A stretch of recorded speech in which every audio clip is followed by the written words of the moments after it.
imagen crees que tiene la gente de ti? Pues yo creo que hay de todo. Fíjate, yo cuando me fui del Real Madrid por las razones que mucha gente conoce, que fueron motivadas por la maldad. He conocido la maldad que tiene cara y ojos cuando yo estuve ahí, porque la calumnia es algo que produce un dolor especial a alguien que no estaba antes en esa situación. Y yo cuando me fui le dije a mi mujer y a mi hijo, mira, yo voy a seguir haciendo la vida que he hecho. Creo que han creado una imagen de mí que seguramente me va a provocar muchos problemas. Y afortunadamente ha sido todo lo contrario. Yo ahora cuando subí aquí, hay gente que me ha llamado, me ha pedido que me hiciera una foto. La gente yo creo que es consciente de lo que realmente hace una persona y cómo lo hace, sobre todo cuando ha pasado el tiempo, ¿no? Pero es verdad que hubo una obsesión por la persona que ahora está en la presidencia, que quiso volver a los 10 minutos de irse, por conseguir que yo no siguiera allí. Primero que no llegara, después que no siguiera. Y claro, yo lo hice con toda mi buena voluntad, quería aportar un granito de arena a una afición y a una pasión que yo he tenido, pero no buscaba nada más. O sea, yo no en mi vida he tratado de aprovecharme nunca de nadie ni de nada. No lo iba a hacer precisamente de una institución a la que quiero con toda mi alma y a la que dediqué 9 años, 6 como directivo y 3 como presidente, pero es verdad, como decía antes, que este es un país complicado para estar ante el público. O sea, que yo creo que la imagen que tengo, pues supongo que para unos será buena, para otros mala y para otros regular. Ya. Bueno, pero fíjate, perdóname, lo que me importa es tenerla buena para mis amigos y mi familia. Y la conciencia tranquila, sobre todo, y que tu familia...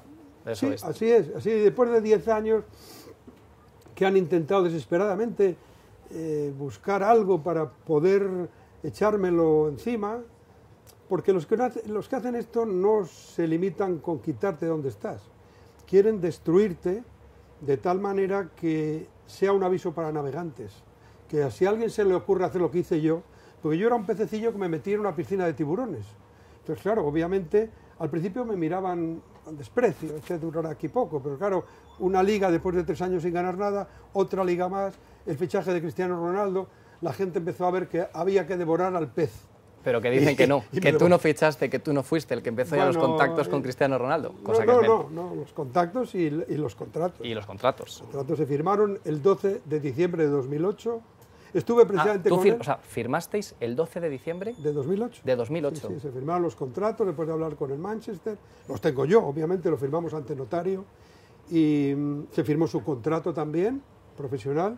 Se firmó el acuerdo con el Manchester United, que conseguimos que fuera un precio, entonces, muy caro parecía, pero la verdad es que después resultó regalado, ¿no?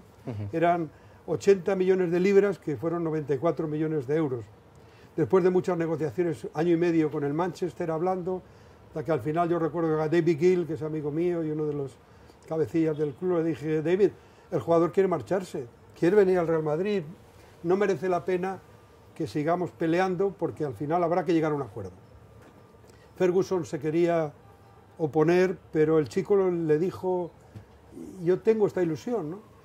Él iba a haber venido el año anterior, y recuerdo que estando yo en Bogotá con el... O sea, en el año 2007. Eso. Yo estaba en Bogotá en agosto con el equipo jugando un partido amistoso y él me llamó, me dijo, presidente, me tiene que perdonar, mi promesa de ir este año no la puedo cumplir porque me he comprometido con Ferguson, con la afición de Manchester, para mí ha sido lo máximo en mi vida, con todo lo que yo he vivido en Manchester y tengo que esperar un año más, tenemos que esperar a diciembre, esto era agosto, tenemos que esperar a diciembre para firmarlo y ya el año que viene, el año siguiente estaré allí. Y bueno, así fue, y la verdad es que estuve con él aquí hace unos días, que vino a inaugurar un negocio, una clínica, y él ha sentido marcharse de Madrid. Yo le dije, si yo hubiera estado aquí, tú no te vas. Yo te iba a preguntar por eso, si tú hubieras sido presidente, ¿tú le hubieras dejado escapar a Cristiano Ronaldo? Pero es imposible, es como dejar escapar a Di Stéfano. O dejar escapar a Raúl o a Iker Casillas, que por cierto pero a Bale, por ejemplo, dejaron. Sí, bueno, eso sí. Pero yo creo que eso ha sido un error histórico. A mí me costó mucho traerlo, fue muy difícil, era muy complicado. Había 2 jugadores, Messi y y Cristiano Ronaldo. Messi era imposible, estaba en el Barcelona y por lo tanto no lo podíamos traer, pero claro, Cristiano Ronaldo sí, estaba a tiro. Entonces, de hecho, de ahí se produce el desencuentro. Cuando el actual presidente conoce el contrato, lo quiere romper. Habíamos firmado una cláusula para que las dos partes tuviéramos claro que ese contrato era definitivo, de pagar 30 millones de euros cada parte a la otra si no se cumplía, por la razón que fuera. El presidente cuando llega le parece que no es un fichaje suyo y que no le interesa y dice, bueno, este jugador es muy caro, yo por este dinero puedo fichar 3 o 4. El jugador se entera... O sea, él no quería que llegara... Él no quería y además lo rechaza de plano. Ahí hay varias personas en su entorno que le hacen ver que aquello es una barbaridad. Ya. El jugador se entera y ahí se produce una reacción ya, el primer encontronazo. Él decide renunciar a los 30 millones. Él no entiende cómo un jugador de su categoría, con Balón de Oro, que además ha querido venir aquí con esfuerzo y con un cierto enfrentamiento con su equipo, le dicen que no sirve y él dice que se quiere marchar. A partir de ahí el desencuentro es absoluto, la relación con el presidente es inexistente, pues, hasta que tristemente se produce la ruptura cuando ya él se marcha, pero otra vez por la soberbia del presidente, que le dice, bueno, como él pide un pequeño aumento, pero lo pide no es caprichoso, él ha ganado 3 Champions seguidas. Claro, después de haber ganado todo. Y sobre todo lo que lee, escucha, pregunta y sabe que es cierto, es que el club está dispuesto a pagar 350 millones de euros por traer a un jugador, a Neymar, y además a pagarle 40 millones netos. Él estaba ganando 20, creo que pide una subida de 3 o 4 o 5 millones, una cantidad que, bueno, que efectivamente puede ser importante para nosotros, pero para un jugador que genera lo que ellos producen, pues no lo es eso. Y entonces el presidente, harto ya, le dice, bueno, mira, le dice en enero, si me traes 100 millones, pensando que con 33 años nadie va a pagar esa cantidad, pues te vas. La sorpresa es que llega. Es que llega con los 100 millones. Claro. Y bueno, y eso, como digo, creo que es un error histórico, creo que nos ha producido mucho daño y ahí lo estamos viendo. En marzo, fuera de todas las competiciones, los goles no han llegado. 3 entrenadores en una temporada que eso, Ramón, es que tratándose del Real Madrid. Sin duda.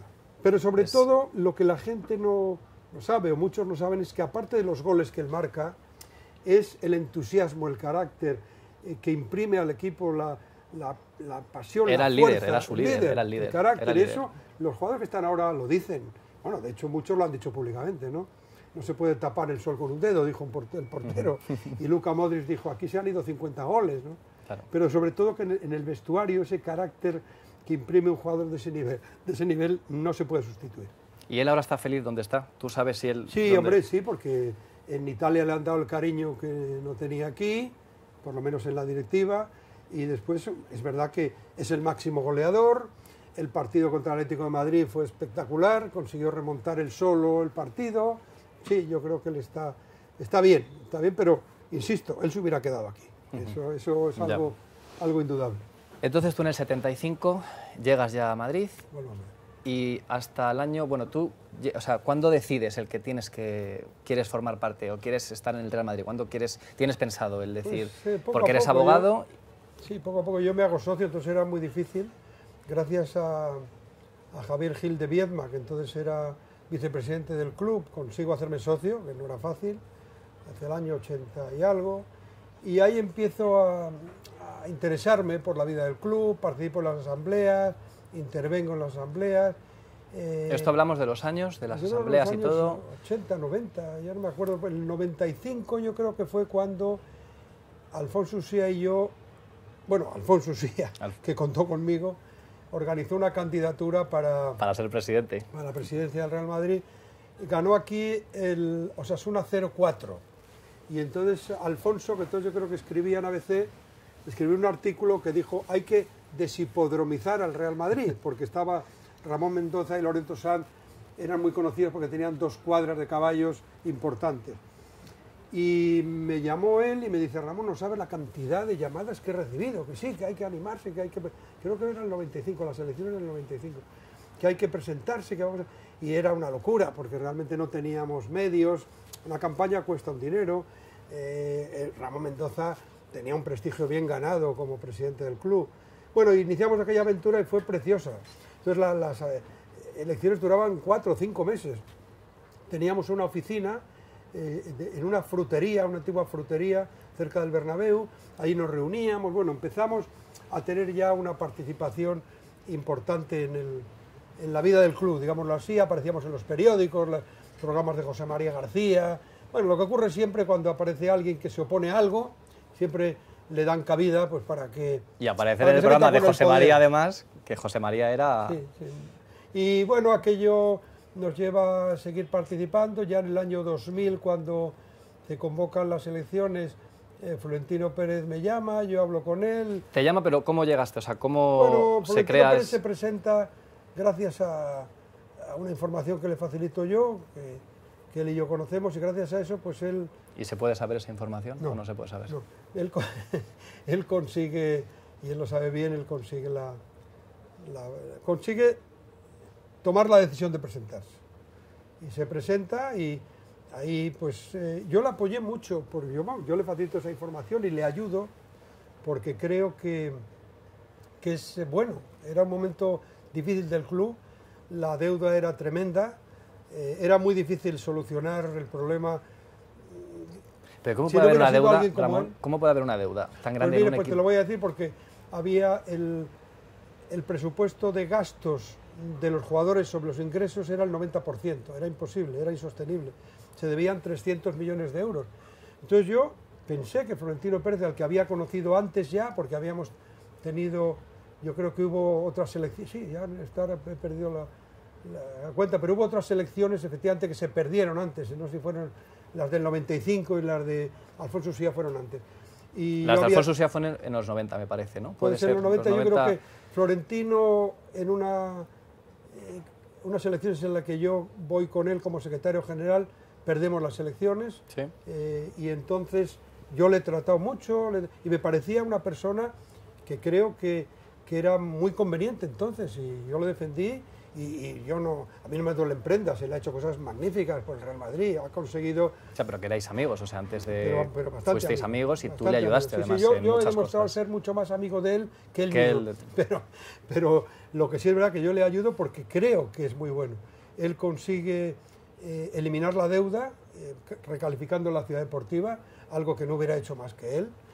Eso nos permite pagar la deuda y empezar ese proyecto que él tiene, que sigue siendo una idea magnífica, que es traer a los mejores jugadores. Esos jugadores atraen a los patrocinadores, atraen la publicidad, también se pueden ganar títulos, te generan ingresos que te pueden permitir ir renovando esos, los que se llamaron galácticos, por otros nuevos. Él ahí yo creo que es cuando pierde la noción de lo que es un club de fútbol. Yo se lo digo varias veces, pero a él eso ya no le importa. Cuando vea a Figo, a Zidane, a Beckham y a Ronaldo juntos, cree que aquello es suficiente. Cree que de esa forma ya vamos a ser invencibles. Claro. Pasa todo lo contrario. Y te voy a decir una cosa, 3 Ramón. años sin ganar nada. No había pasado en la vida. ¿Sabes qué ocurre? Que los jugadores estuvieron más tiempo haciendo anuncios o viajando, haciendo partidos amistosos que en el terreno de juego. Y bueno, y se llegó incluso a permitir la boda de un jugador en París entre 2 partidos de liga, en un miércoles.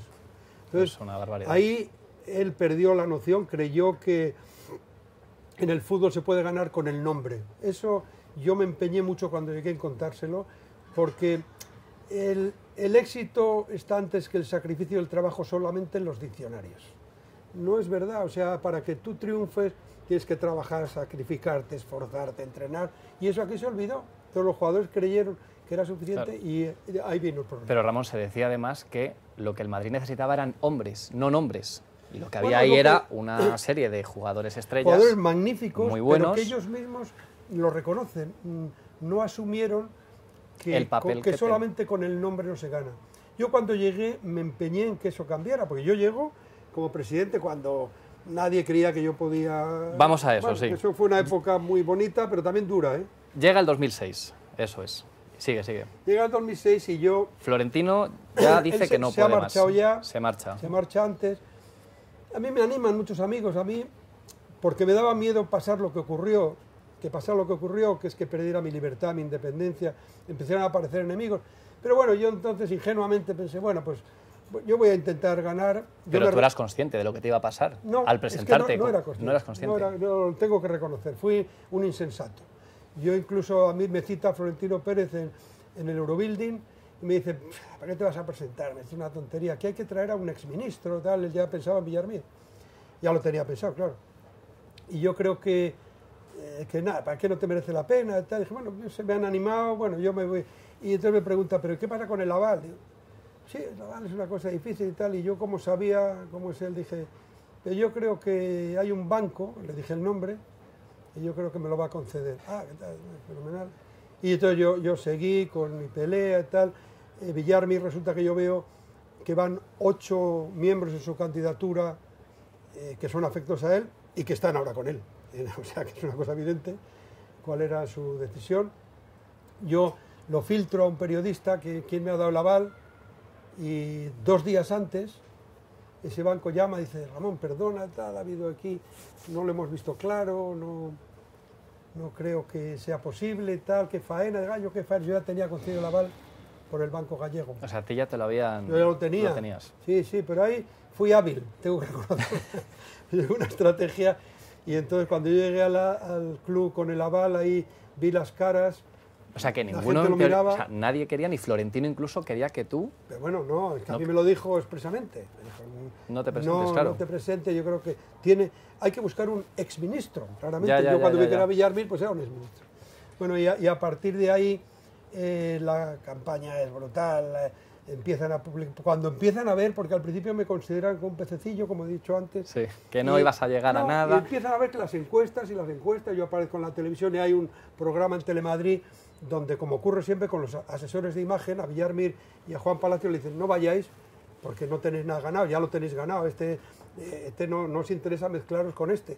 Claro, yo llego, soy el único que lo hago y ahí me tiro a tumba abierta, digo, estos 2 señores no merecen ser elegidos presidentes de un club como este porque no se atreven a venir aquí a contar lo que van a hacer, porque creen que ya lo han ganado, porque desprecian al socio, tal.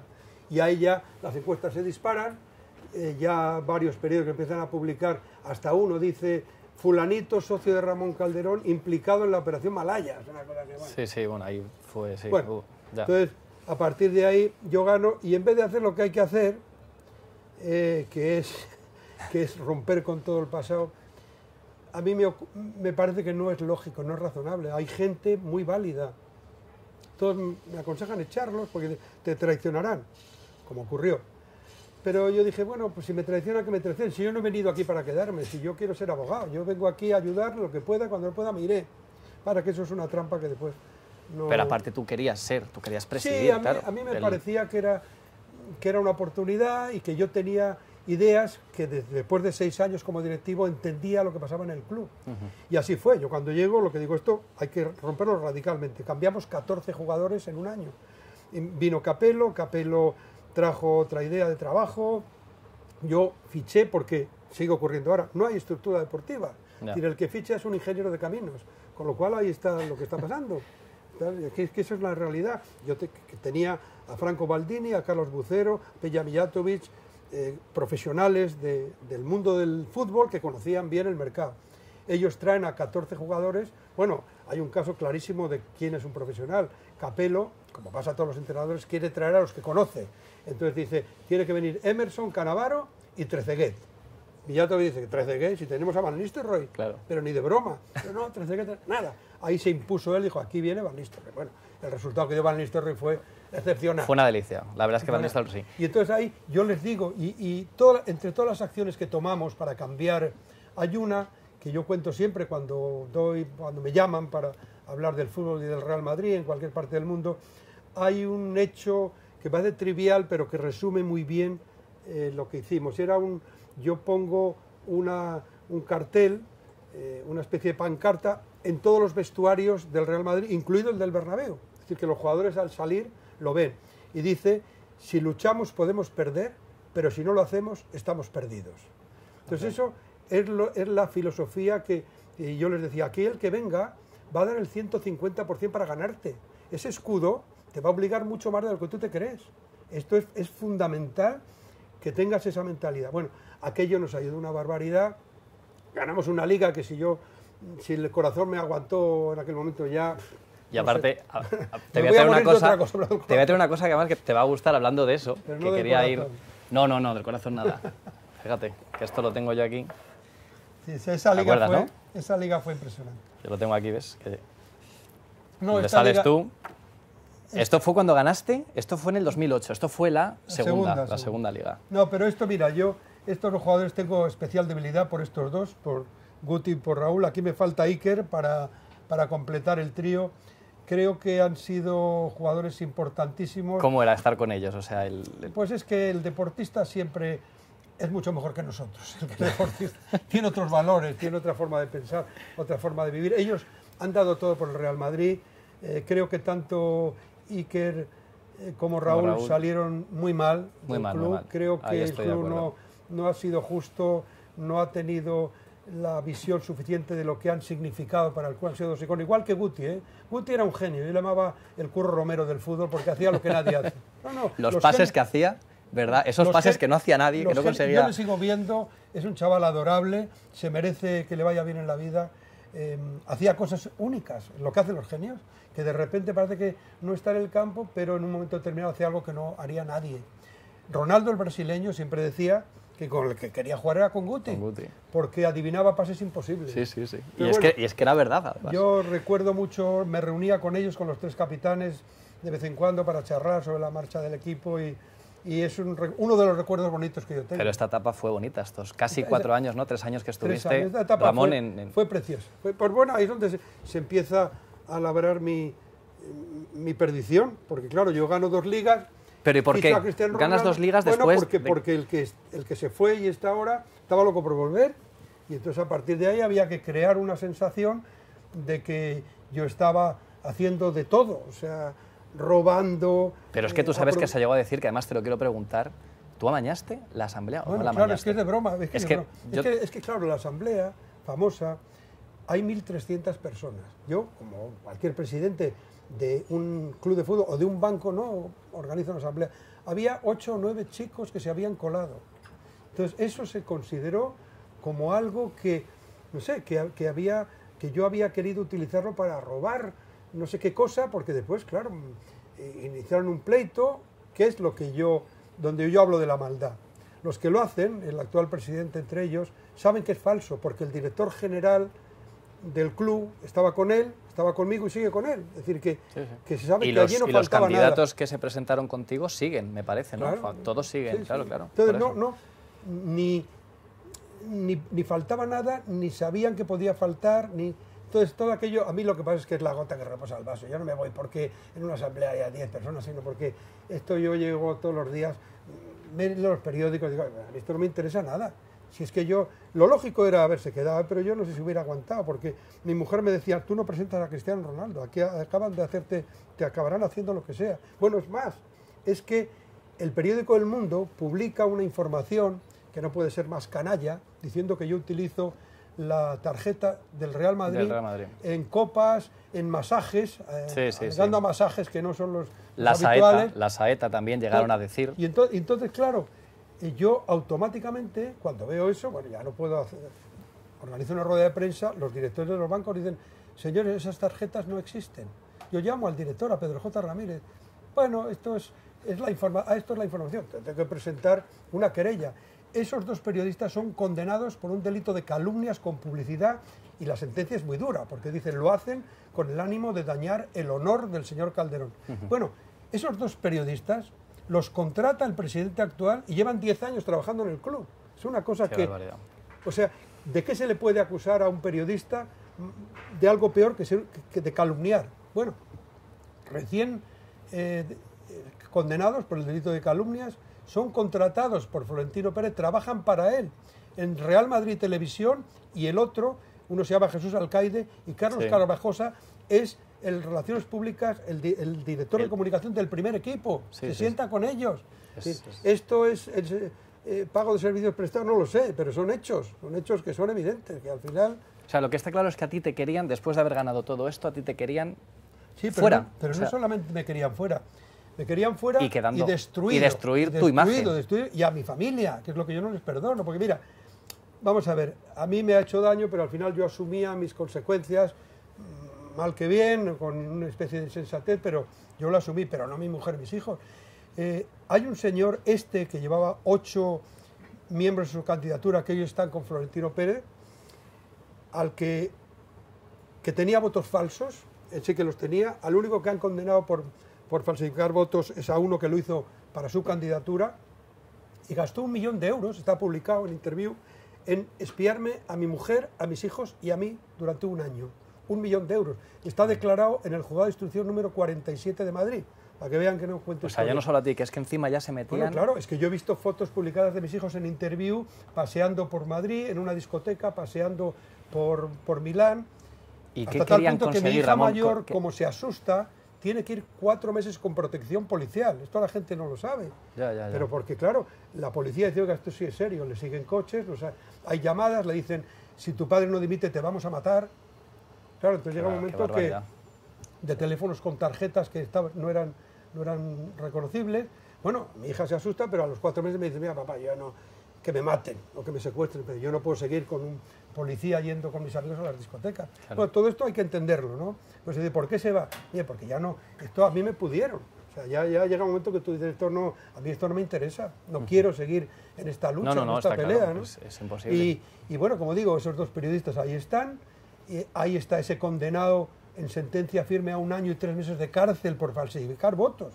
Pues claro, aquí hay otra cosa curiosa, que yo cuando presento la denuncia por falsificación de votos, porque yo entro en el club cuando la campaña está celebrando y veo lo que están haciendo allí, con carnet de socios y con firmas, lo denuncio y resulta que sorprendentemente, en mitad del proceso, ocurre que se cambia todo y yo paso de ser acusador a acusado. Los pájaros disparando las escopetas. Me dice el abogado, esto es muy raro, ¿aquí qué ha pasado? Pues no sé qué pasará, pues esto es rarísimo, tal. Hombre, investigamos y resulta que el juez es el primo hermano del director general de ACS. Y entonces, claro, decimos esto, le recusamos al juez, el juez no acepta la recusación, insiste en seguir con el proceso adelante y la audiencia lo echa todo para atrás. La audiencia consigue que aquello se archive, porque cuando a mí algún periodista me dice qué bien que le han absuelto a usted, yo siempre digo lo mismo, que no, que a mí no me ha juzgado nadie, que es que yo no he llegado a ser juzgado, que a mí me han acusado, han querido hundirme, pero afortunadamente... Te han dañado la imagen. Bueno, claro, eso es evidente. Eso es evidente, es irreparable. Entonces, pero es más, en ese pleito en el que este señor sabía perfectamente que no faltaba nada, a mí no solamente me pedían 9 años de cárcel, sino que me pedían, creo que eran 5 o 6 millones de euros de indemnización. Es decir, que lo que perseguían era arruinarme a mí y a mi familia. Claro. Entonces, digo, que por supuesto tú no tuviste que pagar nada, nadie, pero si a mí no me han juzgado, si lo han archivado, los 2 pleitos con lo que interpusieron contra mí, en los que intervino decisivamente el Real Madrid, por instrucciones de Florentino Pérez, por supuesto, no ha habido juicio. Ellos querían, claro, llegaron hasta el Constitucional y la audiencia lo rechazó. Oiga, si aquí no hay ninguna prueba de nada, ¿cómo van ustedes a perseguir a este señor? Pero lo que yo realmente lamento es que esta gente lo haya hecho sabiendo que era falso, ¿entiendes? Yo ahora, oye, afortunadamente lo he superado. Aquí han pasado 10 años, además, desde que tú... Pérez Reverte, al que yo admiro y con el que disfruto mucho leyendo sus novelas, dice que el ánimo de venganza y de reparación personal está en el instinto humano, es muy higiénico para la salud y frustra mucho verse privado de él. Claro. Y yo lo he tenido, lo reconozco, ahora lo he superado, pero lo he tenido, porque claro, cuando te encuentras así, te encuentras indefenso ante gente que te ataca, que quiere como sea destruirte, pero te insisto, destruirte a ti y a tu familia. Y bueno, eso lo he superado. ¿Y tú hubieras cambiado algo en tu época como presidente? ¿Hubieras cambiado algo? Pues seguramente. ¿O te arrepientes de algo? Hubo gente que, a mí ya me lo dijeron, ¿no? Pues, hay gente que te traicionará cuando las cosas vayan mal, pero insisto, yo creía que no tenía sentido el romper con todo lo que había hasta ese momento, porque las cosas se habían hecho bien desde el punto de vista deportivo. Y después sí que es verdad que dentro de mi gente pues hubo muchos que cuando hubo el momento en el que ellos tenían que apoyar, pues dieron la espalda, ¿no? Yeah. Como dice Mario Puzo en El Padrino, aquel que te ofrece el trato, ese es el traidor. Que Sí, es lo que me pasa a mí. Ese que te ofrece la cosa es el traidor. Y un momento además muy desagradable, que yo lo vi, fue cuando dimitiste, claro. La dimisión en el 2009... Porque ya para mí aquello era imposible, es que yo no podía seguir aguantando. Yo podía haber aguantado, a mí nadie me iba a haber echado de allí. La asamblea Pero no te obligaron, o sea, te obligaron a dimitir a ti. Bueno, yo tuve una situación con mi junta directiva muy desagradable y yo veía lo que venía enfrente. Yo dije, tengo que pelearme con los de fuera y con los de dentro. Esto va a ser demasiado, todo esto, mi mujer y mis hijos desesperados, se querían que me fuera cuanto antes, porque aquello no conducía a nada bueno, ¿no? No sé qué me hubiera pasado, no se hubiera aguantado la salud, no lo hubiera aguantado, pero es verdad que no se toma la decisión ya harto de esto no me conduce a nada, yo estoy aquí perdiendo tiempo con mi familia, perdiendo clientes porque tenía que mantener mi despacho y aquello pues casi me obliga, ¿no? Que recupero mi libertad, recupero mi independencia, recupero mi vida privada, es que es muy duro. Cuando tienes gente tan poderosa dispuesta a acabar contigo, cuidado. ¿Y tú te volverías a presentar a...? Ya nada, ¿no? Es que eso tiene su momento.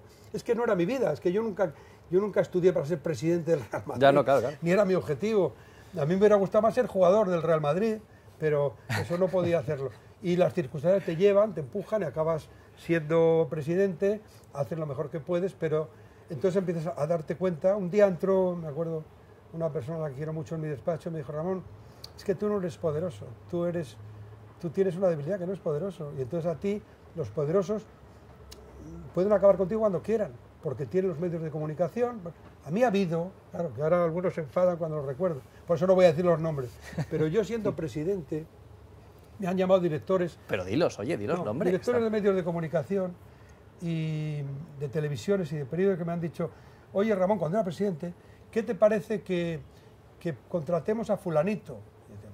Es que a mí me da igual, porque me lo digo, es que me ha dicho Florentino que este es un buen profesional, pues contrátalo, es que yo nunca me he metido en ese mundo, es que a mí me da igual, es que yo estoy aquí de paso, que me voy a ir... No, pero a ti no te importa nada, a mí que no me importa, vamos, y si me importara tampoco te lo diría, porque tú eres el dueño, el director del medio, tú tendrás que decidirlo, ¿no? Claro. Bueno, pues eso ha ocurrido, es decir, cuando yo estaba ahí, y es que me decían, Florentino Pérez me ha dicho... O sea, es que era todo, claro, Florentino Pérez, me ha dicho, que es el que tenía... Me ha dicho que este puede hacer un buen programa, que este es un buen periodista. Entonces, quiere decir que eso lo he vivido yo, no me lo puede decir nadie. Entonces, él era el que manejaba todo, o sea, era todo... Pero es que eso es una cosa que es obvia. El caso de los dos periodistas condenados por un delito de calumnias, que estén con él en el club, es como, yo lo decía siempre, es como si yo cuando llego contrato como director de seguridad a un ladrón que haya robado en su casa. Es lo mismo. O sea, robar, y en el caso de un periodista, la calumnia es el peor delito del que te pueden acusar. Que claro, que esos señores que han calumniado al presidente que te precede en el cargo los contrates tú, bueno, no sé, no creo que haya precedentes en la historia de ninguna empresa importante que eso pueda ocurrir. Pero ahí están, siguen 10 años cobrando sueldos súper generosos. Sí. Que son pagar servicios prestados, no lo sé, pero que están... yo digo lo que pasa, son los hechos. ¿Y al Madrid cómo le ves ahora mismo? Pues complicado. Destrozado, ¿no? Complicado porque no tiene estructura deportiva, porque la obsesión de un ingeniero de querer ser el que a su vez sea entrenador, director deportivo, decida las alineaciones, es un error. Nos han salvado 3 Champions, no lo quito ningún mérito, al revés, es un mérito tremendo. 3 Champions seguidas es muy difícil, es verdad que hace falta pocos partidos y había un jugador como Cristiano Ronaldo que te lo resolvía. A eso iba, que estaba Cristiano Ronaldo. Así todo, pues hemos ganado de las últimas 11 ligas 2. Yo en 2 años de presidente gané 2. Sí, y una Supercopa. Entonces, bueno, pero eso no quiere decir nada. La Champions es lo que el aficionado quiere ganar. No, pero esto a la gente le da igual, claro. Esto, ver cosas como estas, de haber ganado 2 ligas... Bueno, la gente quiere ganar la Champions, está muy bien. Y luego otra cosa... yo también quiero que la gente... Ramón, y otra cosa que hiciste muy buena también fue el tema de pensar más en los aficionados y en los socios. En el tema de entradas. Eso... Bueno, es otra cosa que no se conoce. Iban al palco todos los partidos 40 socios. Sí. La ilusión que yo he visto de un socio poder ir al palco, porque yo les decía, vamos a ver, aquí a todos los presidentes se les llena la boca diciendo que el club es de sus socios. Dice, pero el club, todo, incluido el palco de honor, ¿por qué no? Esta es su casa, entonces, ¿por qué no pueden venir? Entonces venían 40 socios, que es mucho, sí.